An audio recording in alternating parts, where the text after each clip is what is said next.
तो दोस्तों आज की इस वीडियो में हम लोग एक स्पेशल तरह के टॉपिक को डिस्कस करने जा रहे हैं जिसको लेकर अक्सर हम लोग हमारे चैनल पर डिस्कशन नहीं किया करते, लेकिन खबर जिस तरह की निकल कर आई है ये काफी महत्वपूर्ण है, खासकर भारत के पॉइंट ऑफ व्यू से। और भारत जिस तरह का बैलेंस बनाने की कोशिश करता है स्पेशली पश्चिमी देशों से, उस लिहाज से भी।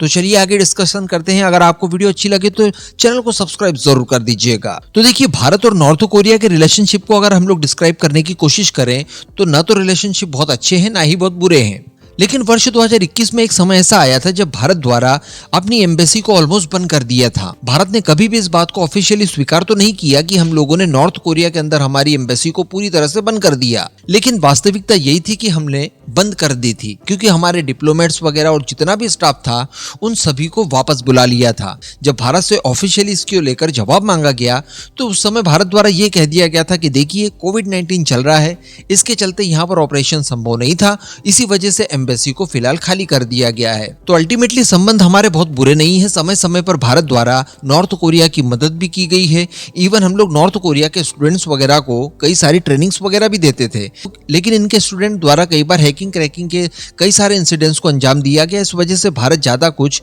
इनके मामले में नहीं करता। लेकिन दोस्तों, भारत ने कहीं ना कहीं ढील जरूर छोड़ रखी थी और इस ढील का फायदा चाइना प्रॉपर उठा रहा था। चाइना ने पूरी तरह से नॉर्थ कोरिया को अपने इन्फ्लुएंस में ले लिया। इवन पाकिस्तान की भी पहुंच नॉर्थ कोरिया तक पहुंचा दी। अब अगर नॉर्थ कोरिया की बात की जाए तो इस समय आप नॉर्थ कोरिया को बिल्कुल भी नजरअंदाज नहीं कर सकते। हाइपरसोनिक मिसाइल से लेकर बड़े बड़े न्यूक्लियर वेपन्स वगैरह सब कुछ उसके पास है। छोटी से लेकर मध्यम दूरी, even intercontinental ballistic missiles, MIRV capable, सब कुछ चीजें उसके पास मौजूद है।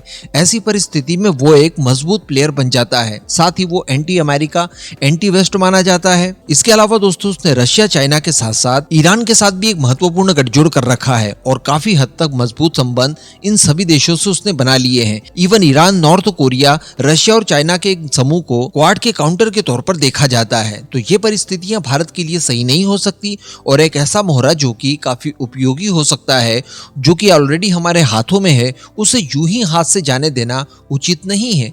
इस वजह से भारत ने यह फैसला किया कि हम लोग अपना दूतावास नॉर्थ कोरिया की राजधानी पियोंगयांग में वापस से शुरू करेंगे और बताया जा रहा है कि अब इसकी ऑफिशियली शुरुआत एक्चुअली हो चुकी है। बताया ये जा रहा है कि ये भी भारत की डिप्लोमेसी का एक महत्वपूर्ण हिस्सा है। देखिए, इस समय पूरी दुनिया मिडिल ईस्ट में व्यस्त है कि वहां पर किस तरह की पोजीशन है, किस तरह की स्थितियां होने जा रही है, लेकिन स्पेशली अगर भारत की बात की जाए तो भारत अपनी एक बहुत ही महत्वाकांक्षी नीति के ऊपर काम कर रहा है, जिसे एक्ट ईस्ट पॉलिसी कहा जाता है। इसके चलते होगा ये कि ईस्ट एशिया में जितने भी देश हैं इन सभी के साथ मजबूत संबंध किए जाएंगे और उन्हें अपने पाले में किया जाएगा, जिनमें से मैक्सिमम देश एंटी वेस्ट माने जाते हैं। तो उसी में एक मजबूत प्लेयर के तौर पर हम लोग नॉर्थ कोरिया को भी देखते हैं और इसी वजह से अब उसे भी भारत द्वारा अपने पाले में करने की तैयारियां कर ली है। इसे आप रिक प्लस बिल्कुल कह सकते हैं।